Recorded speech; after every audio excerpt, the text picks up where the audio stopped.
It's tough to say because we're not dealing with a theory in any sense in which, say, a physicist would recognize the theory. We're dealing with a collection of anecdotes, a certain point of view, a series of hunches.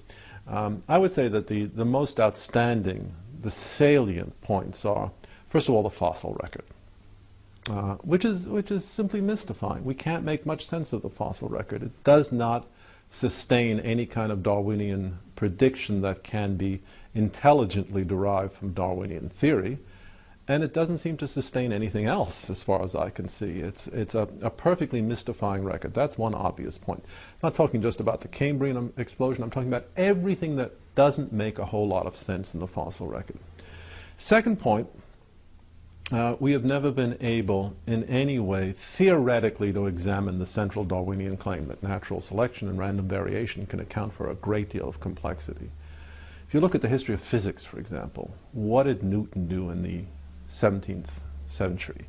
He said, well, the planets are being attracted to the sun by a force. It's not any kind of force, it's a inverse square force. And then he went and showed that if you make that assumption, the result will be an orbit that conforms exactly to the observed orbit, say, of the Earth or of Mars. It will be a conic section. And then he proved the converse, that if it's a conic section, the planets must be attracted to a central source by an inverse square law. There is nothing like that in biology, in Darwinian theory. A kind of a canonical demonstration that this mechanism, random variation, natural selection, is adequate to the generation of this level of complexity. From the point of view of the serious sciences, without that kind of a demonstration, one is completely adrift. You have no idea whether the mechanism is adequate for its intended purposes. This is the second point.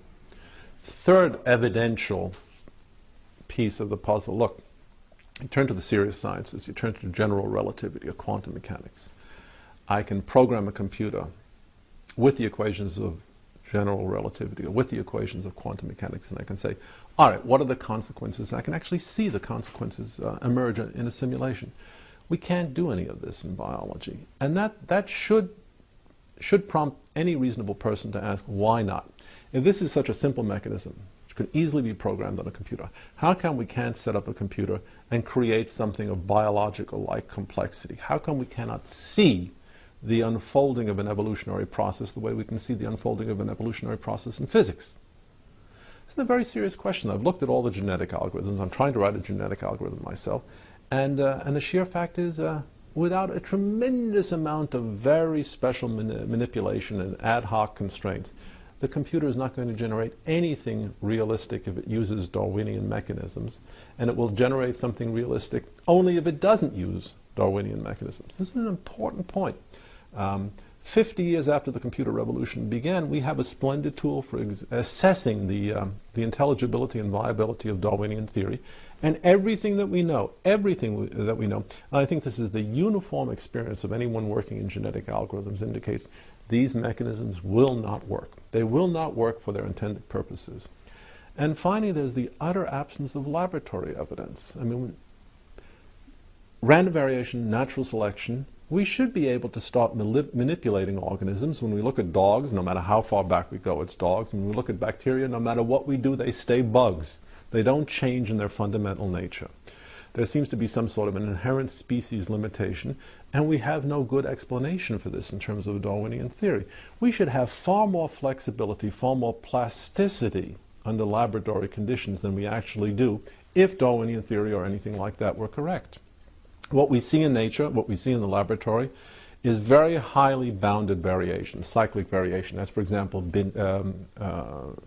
finch beaks in the Galapagos Island. That's about all we see.